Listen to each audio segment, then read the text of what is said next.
am live. Hello, hello. I'm going to wait until the numbers rise up a bit. Then I will begin what I wanted to share with all of you. But let me give it a couple minutes. I am live. This is my third time doing a live stream. I did it the other week at France's Tavern. Okay, there we go. There it is.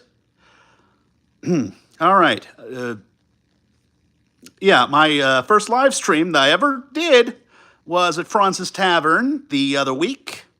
Then last week, I tried to do a stream with my laptop, but that didn't really work. I think I got to download OBS and get that all set up. But why don't I begin now? Question for the 0 people watching, but maybe you could put it in the comments later. Which is the most important battle of the Napoleonic Wars? That's why I'm in this getup here. I suppose for more normie types, it would be, Waterloo, duh, because it's the last one. People who have a little bit of knowledge of Napoleonic history are probably laughing at that answer. After all, Waterloo, it's the end of the story. It's after Napoleon was exiled the first time. So, the more knowledgeable folks would probably say either Austerlitz, which was, his greatest victory, which did have the effect of destroying the Holy Roman Empire, or the Battle of Leipzig, which was Napoleon's last big defeat in 1813. And then he would just be continually pushed back into France by the alliance of Russia, Prussia, Austria, and Britain from Spain.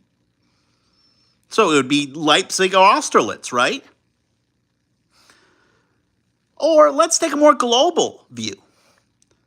What about, instead of just looking at Europe, we look at the whole world? After all, the Napoleonic Wars were indeed... hello there, Jonathan French. So I'm talking about what you think the most important Napoleonic battle is. First it was Waterloo, then it was Austerlitz or Leipzig, but now I'm taking a more... Wow, 14 people! 14 people, wow, wow. I will repeat again. Most important Napoleonic battle. Does anyone want to say? Anyone? Sigma. I don't know what Sigma is. Is this some sort of masculine hierarchy thing? Waterloo. Okay, nerd gaming. That is the normiest answer. Most people say Waterloo because it's the last one. It's the big one. But Waterloo followed Napoleon being exiled the first time. And people usually point to the Battle of Leipzig, or, the invasion of Russia with Borodino and the retreat from Russia. Hey, Mr. Beast fan. Oh, man, Mr. Beast is great. Mr. Beast mainly focuses... You should know Jonathan French. Come on, you should be here. What are you talking about? What? Are you a coalition guy? Do you prefer the coalition? Do you prefer Sharp and Hornblower to Napoleon? I get that, But I'm trying to make a point here. The most important Napoleonic battle, maybe it was outside Europe. It was maybe one of the battles in Haiti. Or maybe it was the Battle of New Orleans. I don't know this stuff. I'm 10. That's okay. You can start learning anytime. Look, Jonathan French, I got to tell you, I was about your age when I first started getting into Napoleon in the first place. Here's the thing. I'm a history fan. And the history fans in the United States, they've got kind of what's the word I'm looking for? A trajectory. They usually start out with either the Civil War or World War II. One of those two. I am the best. Oh, wow. Oh, I think you're talking to Mr. Beast, not me. You're 12. You know so much. Yeah. Oh, yeah. Oh, taking French next year. Oh man, I took French. Je peux pas français. Je peux le parler bien, mais écouter, lire, écrire, pas si bien. I can speak it well. I can't really read it or hear it or even write it. Mais parler, but speaking it, that I'm good at. So we're talking about the most important battle of the Napoleonic Wars. It's not Waterloo. It's not Austerlitz, which was really important. It's not Leipzig, which was Napoleon's first massive defeat, the Battle of the Nations. It wasn't in Haiti, although that was certainly close. It wasn't New Orleans, although that was a very important battle, even though it was fought after the War of 1812 was over. Well, my interests go way beyond the Napoleonic Wars, but I find the Napoleonic Wars fascinating. And the man himself and the era so fascinating because it doesn't really fit in to the box of many conflicts in American history. Here in the States, we like to moralize a lot about history. Good versus evil. That's what appeals to people about the Civil War and World War II, besides, all the uniforms and the guns and the tanks and the explosions. Okay, I don't know who you are, Mr. Beast fan. I appreciate it. Who else in History Tube doesn't want to be Mr. Beast fan? Doesn't want to be Mr. Beast. Mr. Beast, he's great. If you're doing U.S. history, definitely look at Mr. Beast. What's this? Oh yeah, snooty nerd. Yeah, man. Napoleon certainly had a work ethic. That's true. Yeah, real work ethic. You know that painting from Jacques-Louis David with him at the I like stuff about Russia, but that's the thing.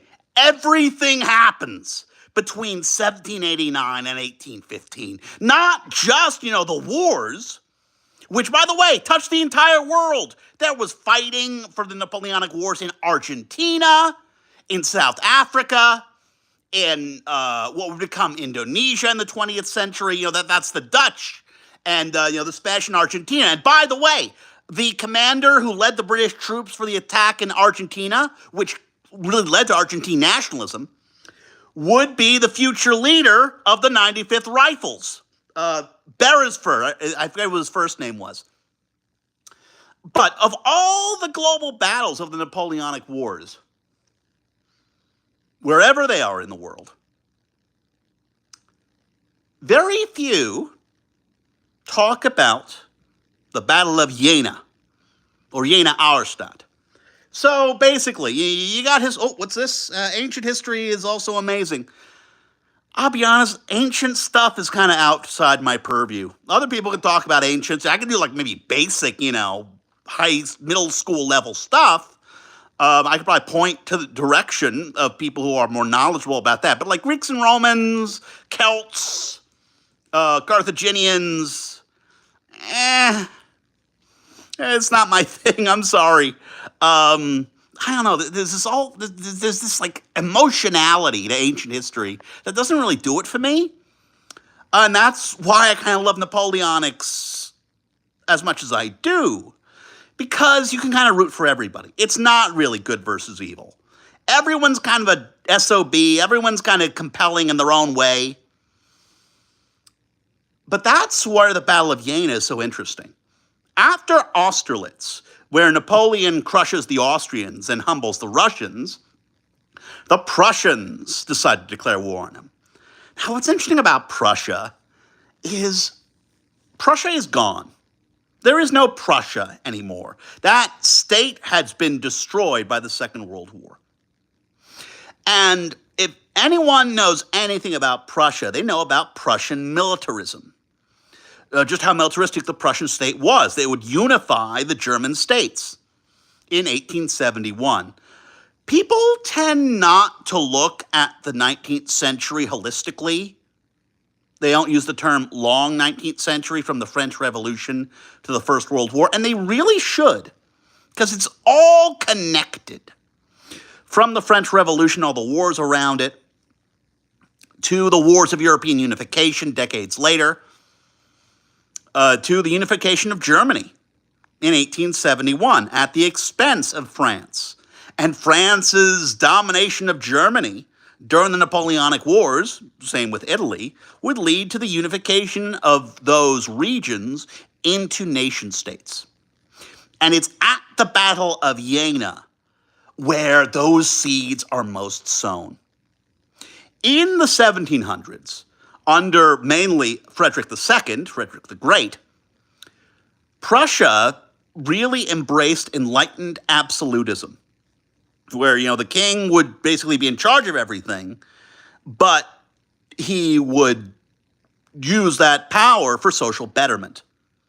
The extent to which Frederick actually did that is certainly debatable, but he did open, say, a multi-faith cathedral in Berlin. Like, that's something. He did a lot of warring, but after the 7 Years' War, he focused more on peaceful development and negotiating with other Enlightenment philosophers. At the same time, France was pretty stagnant. Louis XIV kind of built the system of France over the 1600s. Very centralized, a lot of warring. And he lived a long time. He died only in 1715. And so his grandson took the throne of France next. That was Louis XV. And if you're looking for who to blame for the French Revolution, more really should blame Louis XV. Because while other European countries were engaging with the Enlightenment, rational government, Louis XV was not doing that. He was just, you know what? My grandpa ran the place. I'm going to run it for my own pleasure. And that's what he did. That's what led to France's defeats in the 7 Years' War. They had a good system. Why change it? But by Prussia's invasion or declaration of war on France in 1806, the tables had turned. France was innovating. And they had held off for quite a while on innovating. That's why the revolution got so crazy, so violent, so intense. If you are actively holding back reform, you're just going to make it worse when it happens. It's all going to come all at once, and it's just going to do a lot of damage.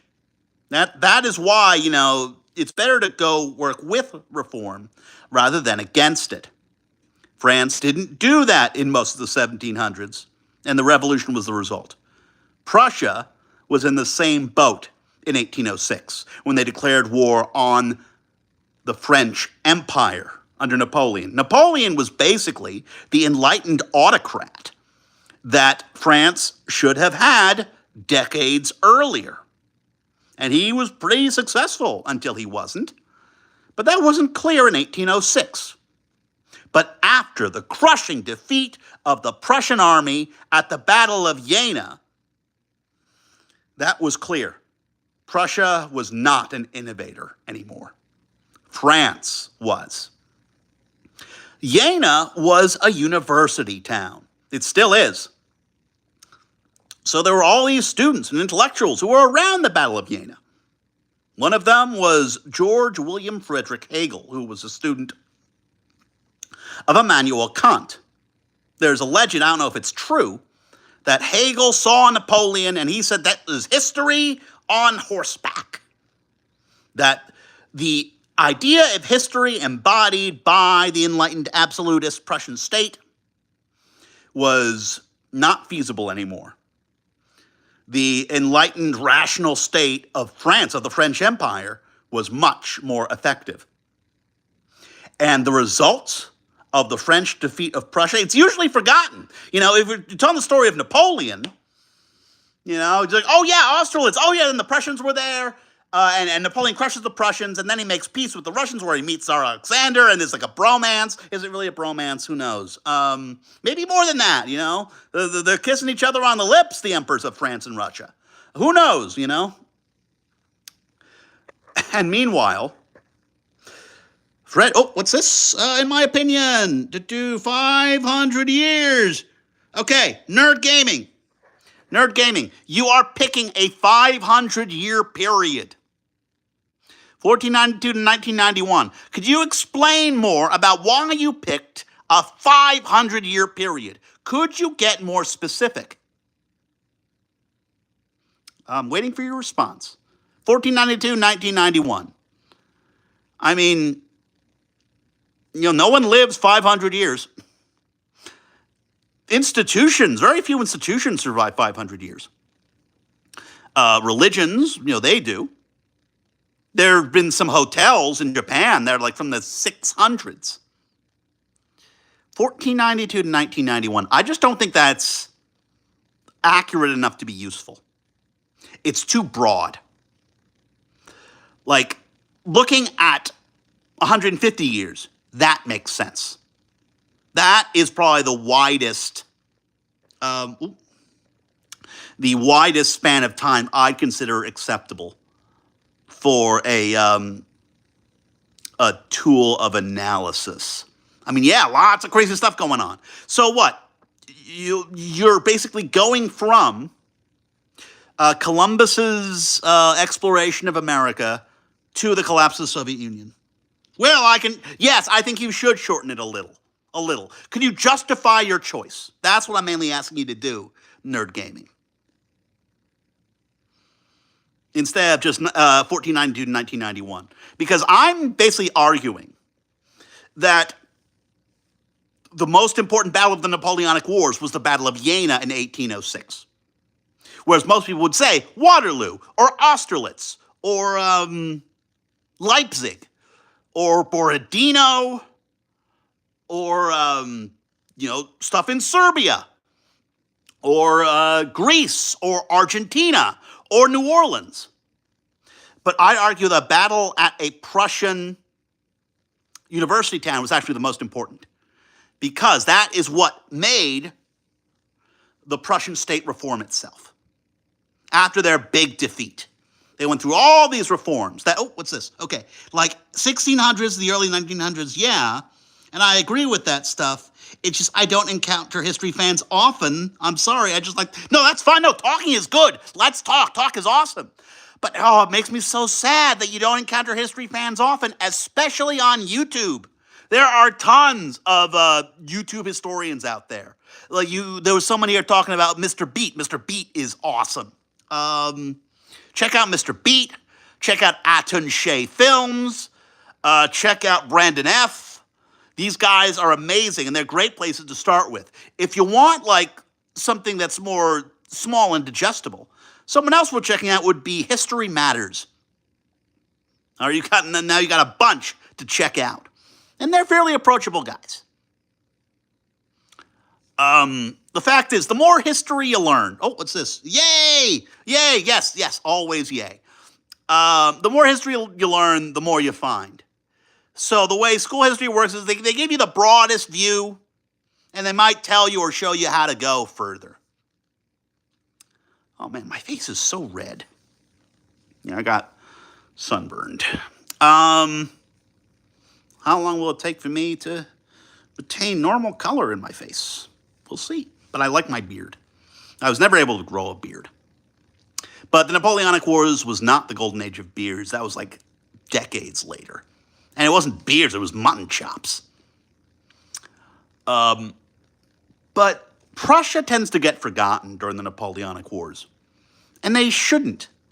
Because when people look at Prussian history, they tend to look instead at Frederick the Great in the 1700s and Bismarck in the 1800s. But the Napoleonic Wars, where Prussia's at its weakest, are where it's actually most interesting. Because that's we screwed up big. How can we be better? And those reforms shaped the 19th and therefore the 20th centuries. We look at educational institutions. That's where they come from. Although they were happening all over the world, in India and Britain and the United States, and in Prussia. A big problem with history education is it's so siloed. You got all these national histories, and then you have to really look regionally, and then at the world level. And I guess you got to start somewhere, and starting in the country you live makes sense. But if you believe in the ideas the country you live in, which isn't an unreasonable request, but it's limiting. You learn it and then you got to move on. That's true for everything. You learn about world history by looking at lots of different national histories at the same time. And man, 19th century German history is crazy. And when I say 19th century, I mean the long 19th century, from the French Revolution to the First World War. That's where everything kicks off. And by the way, speaking of the First World War, what's this? I like doing research and stuff, but the German school doesn't teach. Really? The German school system doesn't teach much about World War II? What, like from an operational perspective? Well, that is like the easiest stuff in the world to find. Nerd gaming. Like, my gosh, everyone's into that stuff. That's the normiest of normie, bro. Normiest of normie. Literally, Germany, World War II. You can find a whole bunch of stuff. You might like Potential History. That is a channel with a lot of interesting stuff on that topic. Mark Felton. World War II never did it for me. I had my World War II phase as a kid. Then I just moved on because, I'm not interested in good versus evil in history. It's important, but, I'd say get the basics and move on.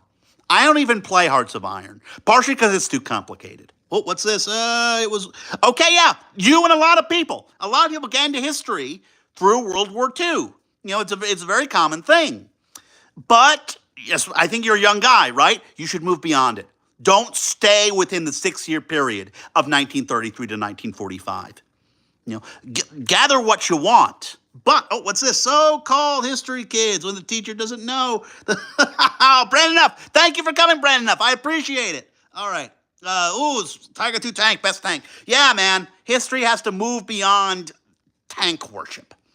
The fact is, even if you're looking at the 20th century, which you should look at holistically, and Brandon, feel free to chime in on this, the most important 6 years of the 20th century weren't 1939 to 1945, or even 1933 to 1945. It was 1917 to 1923. That's where all the stuff went off, both in Russia and in the Austrian Empire, the Ottomans.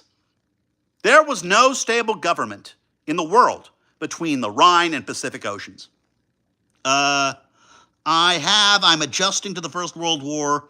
And, man, the 1600s to the 1700s, that's the roots of the First World War are laid in the 1600s, where, the religious conception of the state is replaced by national interest.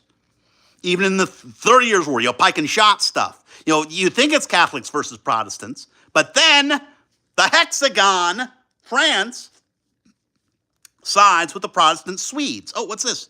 I think the best way to view the whole thing is just outright 1914 to 1945. It's all one big conflict. Brandon, I think you do have to put the Cold War in there. I would say 1914 to 1991. Fully holistic. Yeah, most people, Cold War people, they start after World War II, and that's not helpful at all. You have to start with the Russian Revolution. That's the story of the Cold War. Likewise, it's good to see the global after effects of the Second World War. Okay, Brandon, great. We're at the more, I don't want to say advanced. Maybe I do want to say advanced. We know this stuff. And I think a really good advanced way to look at the 20th century would be not just from World War I to the fall of the Soviet Union, 1917 or 1914 to 1991, but from the Berlin Conference to the Schengen Treaty, from 1884, where the European states reached their maximum extent, to 1992, where it's wait a minute, we can't do imperialism anymore. Let's all bound together. Well, end of the day, really, 5,000, yeah. Oh, yeah, look, to anyone and everyone who's watching, A big part of history is categorization. What goes when? And generally, historical knowledge on the individual level advances with more detail. The more you know history, the more detailed you can get. Because after all, what is history but the lives of individual? I'll totally understand. First full and proper tour.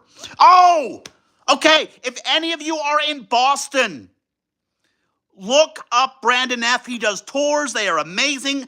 I'd love to hear how the tour went. I'm trying to get people to go because, like, who'd you have on your tour, Brandon?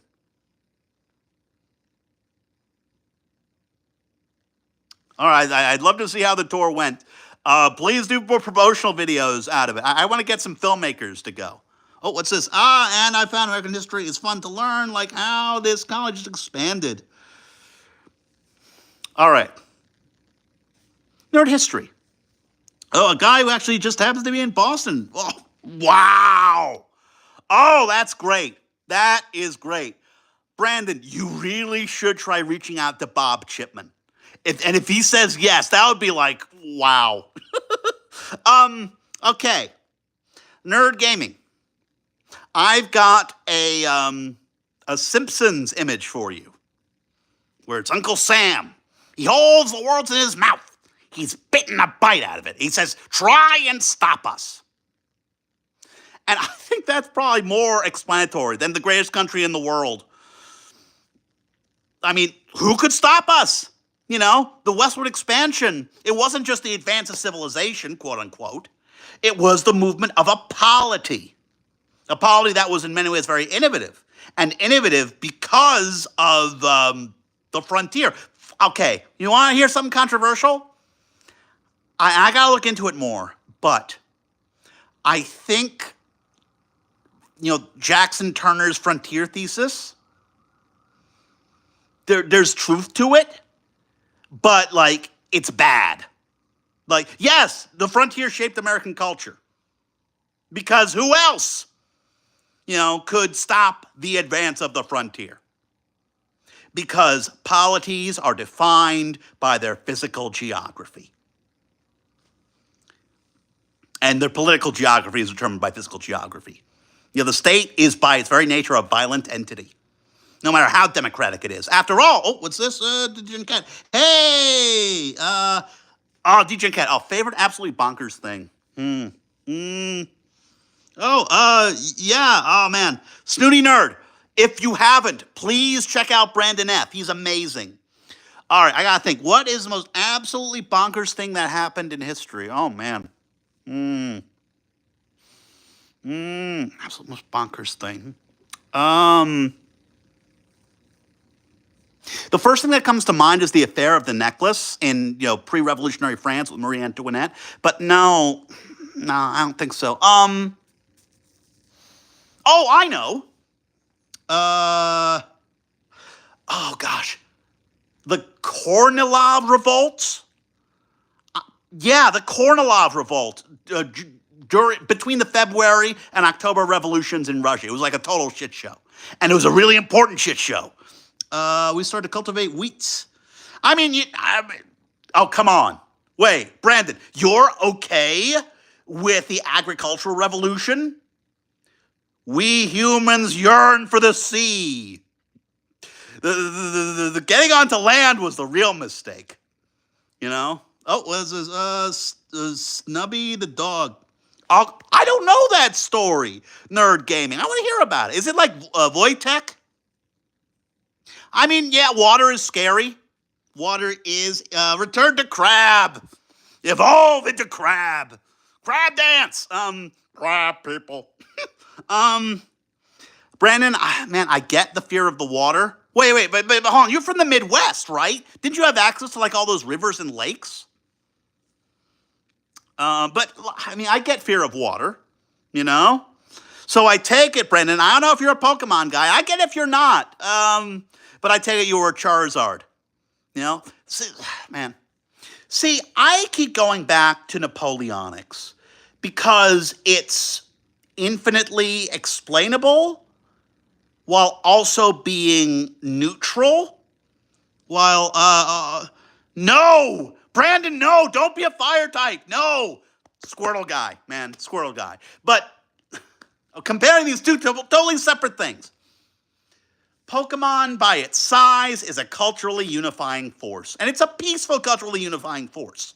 And that's great. It's socially positive, deeply so. And the Napoleonics can do something like that, but actually being grounded in real history. I mean, Pokemon have never killed anybody, have they? Maybe Pokemon Go? Oh, what's this? A dog was snuck into a base. And so it was discovered. Oh, yeah, cool. That's a fun story. Degen Cat, Wojtek, Wojtek the bear with the Polish troops in Italy in World War II, not during the Napoleonic Wars. What's this? Degen Cat, okay. The exact details and more visual yeah. Okay, so Kornilov, he was one of the Imperial Russian generals. The revolution, the February Revolution kicks off in the Russian Empire. And, both he and Kerensky are trying to figure things out and maybe take power for themselves. And it's just a shit show. It's just total chaos. And the Bolsheviks use that to, see, we defended the Republic. Give us more power. Man, it's like, with all revolutions, all history, the more detail you find, the crazier things get. Animals with rank, Sir Nils in the Edinburgh Zoo. Very nice, okay. Charmander, oh man. Okay, Snooty Nerd, look. I was always a water type. Squirtle, then Totodile. I didn't really play anything after Gen 2 until X and Y. Then I finally caved. I went with the Fire Fox. I forgot his name. Fennekin? I think that was it. And then with Scarlet, was it Scarlet or Violet? I forget which one I got. But I got, the green cat. And apparently that was the wrong choice. But I just dropped. I dropped Scarlet and Violet. I also dropped Fire Emblem Engage. I'm a big Fire Emblem fan. But man, Engage just didn't do it for me. And some would agree, some would disagree. Oh, you're talking about world history, you're going to video games. Guys, people, some of you already know this, some of you don't. Using historical strategy as a route into, what's this? So World War II was gatekept for you in Germany. I find that hard to believe. Can you explain more about that? Was it at the operational level? You didn't know about Manstein or Rommel or, the designs of the different tanks and rifles and firearms and the Sturmgewehr and all that? Which, it makes sense, man. Pretty much, yeah. Because Germany started the war. And we can't do that anymore. That's why. But here's the funny thing.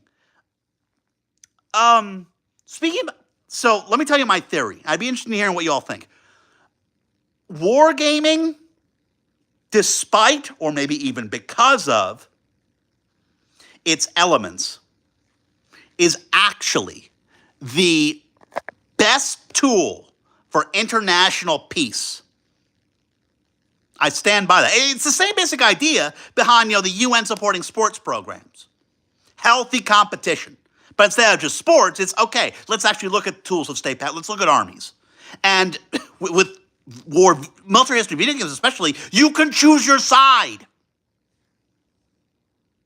Oh, yes, you heard wargaming. Yes. In historical war games, you can choose your side. You can choose whose perspective you can take. Warhammer. Man, I just couldn't get into Warhammer. 40K or fantasy.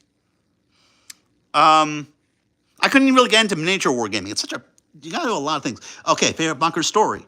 World War II never had a medium scale. Whoa. Okay. And you're going to be looking at my forehead a lot because I can't see the words. Favorite bunker story. World War II never had a medium scale Christmas truce.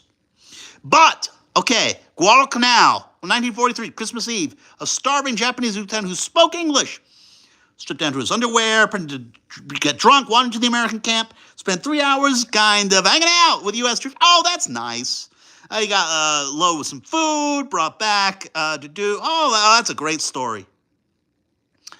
Man, it's funny. Remember the movie Letters from Iwo Jima? Oh man, something like that. And was it the Christmas one with David Bowie? Where the guy he's in the detention camp. It's a gay story, very interesting. But man, human connection, despite no, you gotta hate that guy, you gotta kill him. And you talk about the human spirit, and actual humans, they just want to get around and hang out. 40K. Well, I just couldn't get into Warhammer. I don't know, like painting those figures. If I'm going to put all that effort in, I might as well do something historical instead. Like Warlord Games. I think Warlord Games is like the Games Workshop for historical stuff. And they've got all these cool sets, but I don't want to do all that painting. It's kind of a pain. You couldn't have the Christmas truce by the Second World War. Way too much bad blood. And rightfully so. Okay, my 40K tactics. Yep. Yeah, Nice. Okay. So, Brandon, I'm guessing you were the Imperial Guard. And was it the Praetorians? The Praetorians were like Imperial Guard, like Victorian British, right? Is that who the Praetorians were? Or the Iron Guard, they're more like Prussians. And then the Death Corps of Krieg are like late World War I Germans. 40K. Oh, what's this? Guard, yeah. Oh yeah, the first story. Those are the medieval Russian ones. Oh, thanks for coming, Degen Cat Gaming. Oh yeah, no, it is a lot of fun. Man. Thank you for coming, Brandon. Thank you, everyone, for coming to this. I'm going to do this more often. I'm probably doing it like once a week. That's right. Yeah, the Praetorians are, Victorian British, Kriegers. Oh, mix of French and German. Oh, okay, cool. I'm going to do this every week now. I think I'm convinced to do this every Wednesday from 5 to 6:30. But then... Oh, what's this? It's kind of like history, pretty much just... Oh, man. No. Nerd gaming. I got to understand. Man, you tell that to a Total War fan, and they either agree or they're like, how dare you? There is a consistent problem. It's even true with the D&D guys. Moving from semi-serious history games to fantasy. And yeah, one regiment, Sicilian Fusiliers. Oh, that sounds so cool. Oh man, I gotta go on their website. Are they still on the website? Like, I couldn't even find most of these factions on the website. And Adam something, he did that video essay on 40K. Pissed off a lot of people. I don't care. But the Tau. I gotta get into the Tau. They don't have minis, lore stuff. Oh, lore, yay. Awesome. Oh, that's great. Yeah, I think I'm going to try to do this every week from maybe 5 to 6:30. But then I am actually going to an open mic night. There's this place in Queens where I did some poetry. But this week, if any of you guys are in the greater New York area, I'm going to be doing some performance art. And if you look on my channel, the first video, like on the splash page of my channel, it's related to that. And they haven't seen it. They wouldn't know. Because like an open mic, I gotta do more of these, more open mic nights. And streams. Man, streams are fun. Okay. This is my third time ever trying streaming. One of these days. Yeah, you gotta get down to New York, man. I'll try to get people to come to Boston. But do try to get to New York. I'm trying to do cabaret singing. And you can find like all my performances at open mic nights and at cabaret on my YouTube channel if you're curious. But man, the way of being a digital creator, it's a journey, let me tell you. Oh, Brandon, I don't know if I think I did mention this to you. So, my bachelor's thesis was on theater during the American Revolution. I turned it into a one-man play. So where from Germany are you, Nerd Gaming? Which state?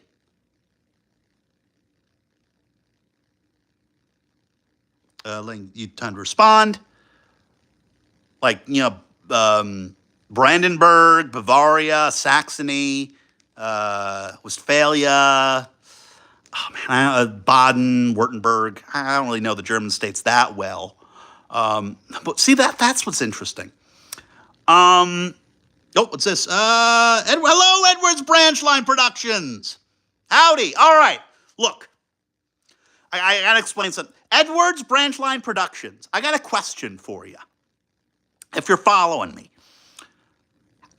What do you know about Urbanism Tube? Go for it. Yeah, okay. My question is, what do you know about Adam Something or Alan Fisher?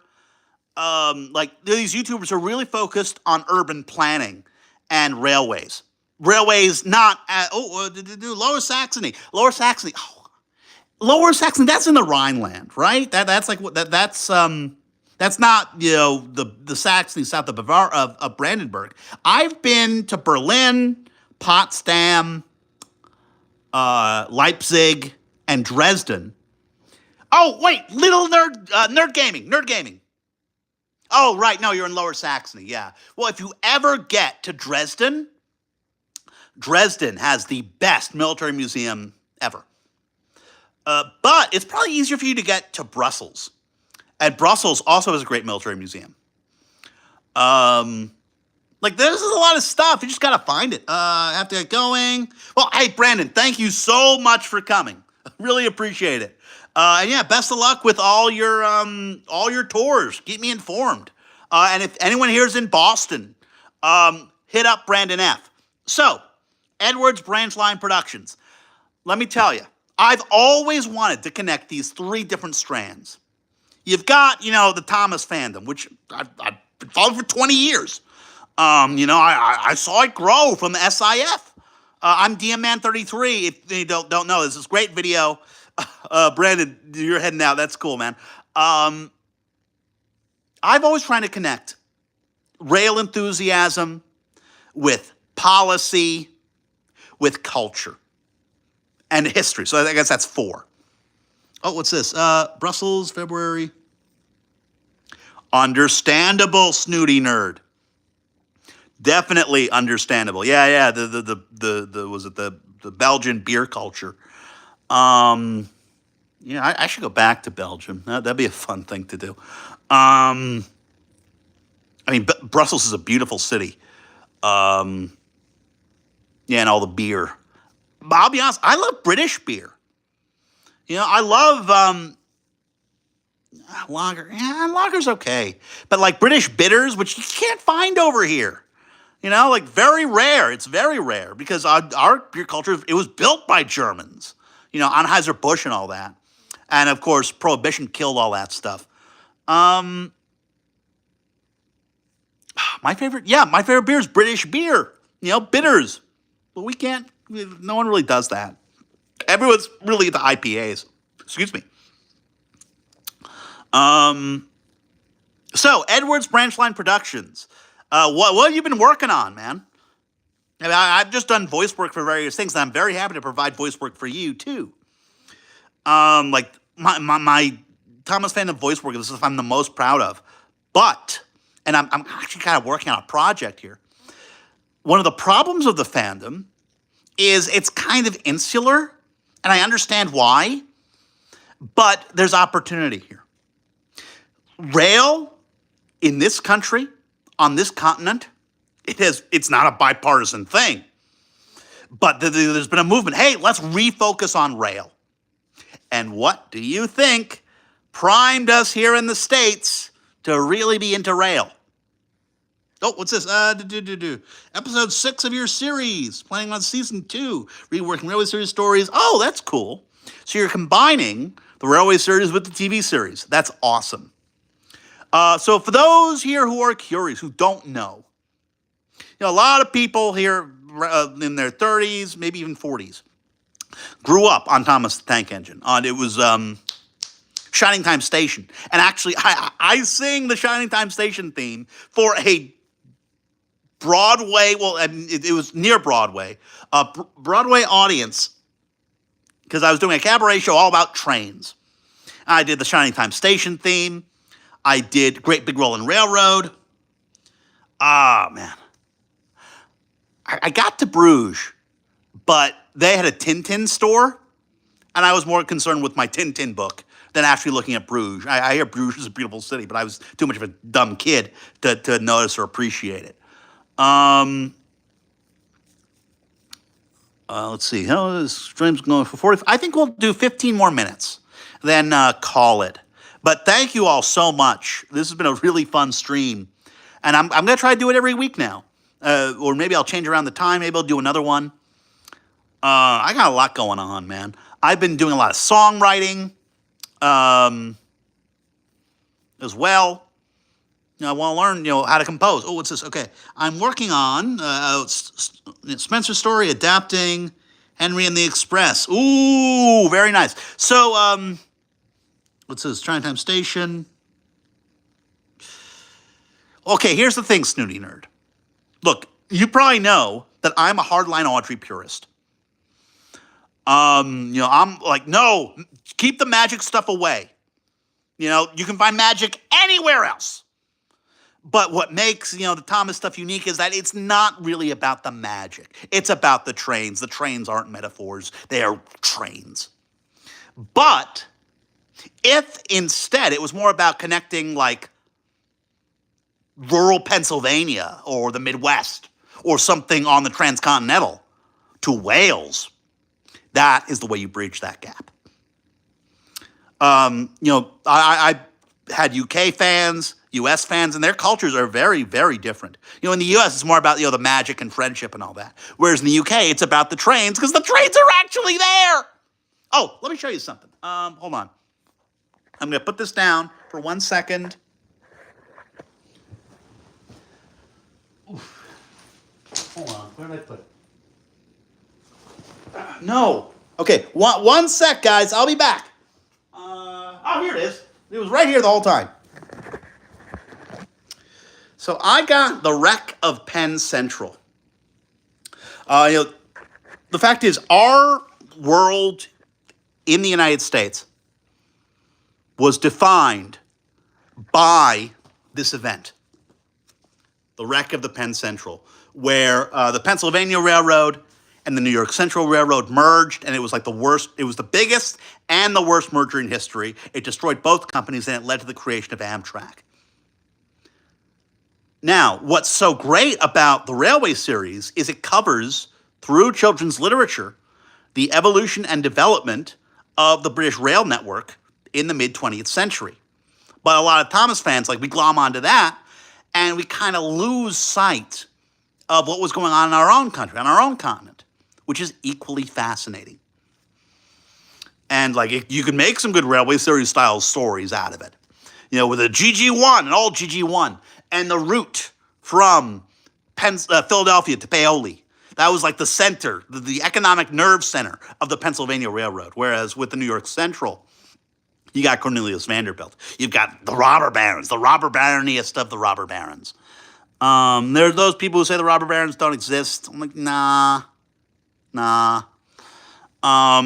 But the point is, what makes Thomas so interesting is you think, oh, it's just dumb kids talking trains, whatever. But no, it's a lot more than just silly kid stuff. These are children's stories with connection to the real world in a way you can't really find anywhere else. And that's what's so interesting. And everyone has their own favorite engine. Me, by the way, if anyone's wondering, it's Henry and Duck.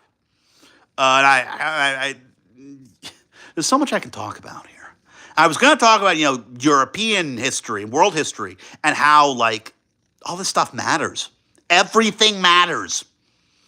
But how do you learn everything?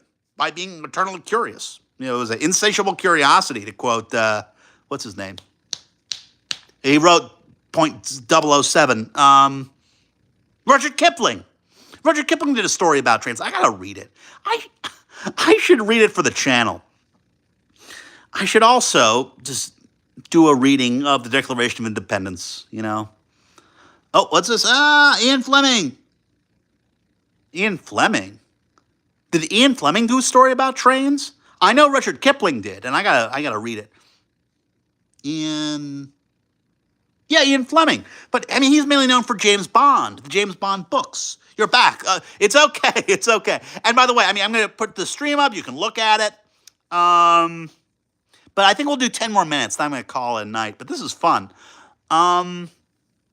Wordsworth. Wordsworth. I don't know much about Wordsworth. Of those romantic poets of the early 19th century who lived in the Napoleonic Wars. You know, Mary Shelley. You know, she lived in the Napoleonic Wars. Sorry. Oh, no. It's okay. It's okay. Yeah, Ian Fleming wrote the Bond books, but Rudyard Kipling wrote a short story all about talking trains. And apparently the story is just, the last story in the original Thomas the Tank Engine book. You know, an engine grows and saves another one. And they're American engines. They're not British engines. And I think, so in the book, The Wreck of Penn Central, they mentioned Charles Dickens saw American trains. And man, the early history of railways, like that's what I'm interested in. I know Thomas fans are all like, oh yeah, the 30s. You know, like, nah. I'm interested in the Victorian stuff. Like, you know, the 1830s, 40s railway mania, where all this stuff was new. Whereas by the 20th century, trains were mature technology. And seeing that evolution. Now, John Green, you know, his channel, Crash Course World History, more specifically Crash Course World History Season 2, he has an episode all about, like, the sociology, the social history of trains. It's so fascinating. Trains aren't kid stuff, you know? Trains... people talk about trains with nostalgia. Trains weren't built for nostalgia. Oh, what's this? Oh, yeah, the B&O. So the B&O, that's in Baltimore, right? Dickens. Oh, man. Okay, well, Snooty Nerd, what's that a reference to? Edwards Branch Line Productions. What's this? Oh, you volunteer there. Are you based in Baltimore?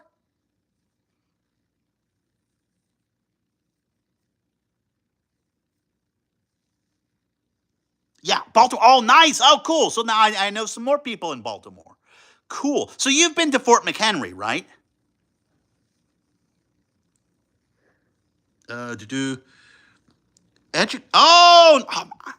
Who wrote Educating Rita?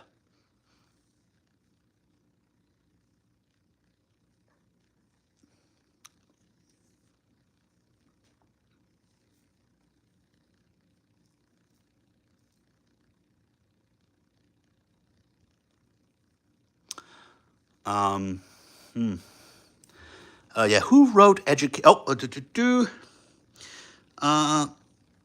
you gotta check out Fort McHenry. And you know what? Let me know when you've done so. Post a comment on this video. Because I want to know when you've gone. I want to know what you think about it. I went to Fort McHenry as a kid.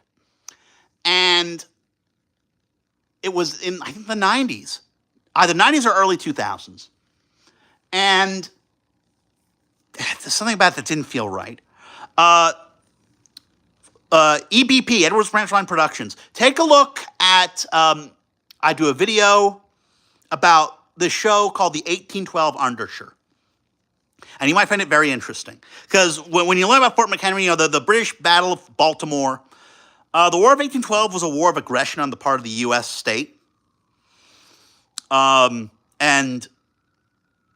a lot of people aren't willing to deal with that. Like, I got a ton of books about the War of 1812. It's fascinating. But it kind of breaks American exceptionalism as an idea. And I kind of want to know how Fort McHenry deals with that. It's probably just the standard school narrative. Oh, you know, they were impressing our seamen and arming the natives and, like, doing all these horrible things. And so, and they focus on, the Chesapeake campaign, including the burning of Washington and the defense of Baltimore, Fort McHenry. and also the Battle of New Orleans, which was actually really important in world historical terms. It's like, oh, it was after the war was over. Yeah, but that was the U.S. defending the Louisiana Purchase by force against another European power. And that's actually a really big deal. But ultimately, the War of 1812 was a war of aggression on the part of the U.S. You talk to a Canadian, they'd probably admit that. Or they'd say, oh, no, it was a draw. No, it wasn't a draw. It's vital to know that early national leaders can be wrong, dangerously wrong, not just about slavery, not just about native genocide, but also interaction with other polities. Because I talk about this in a video on the subject, and I can post it. I think it's called Comparing the Sudbury Devil to the 1812 Underture, which was a musical done by a friend of mine in upstate New York. I was going to be in it, but they wanted local people. But it's useful to learn about the War of 1812 as an early war of aggression. Because then, say, the Mexican War in 1846, the Spanish-American War of 1898, then you go to Vietnam, and you realize, oh, Vietnam wasn't an aberration.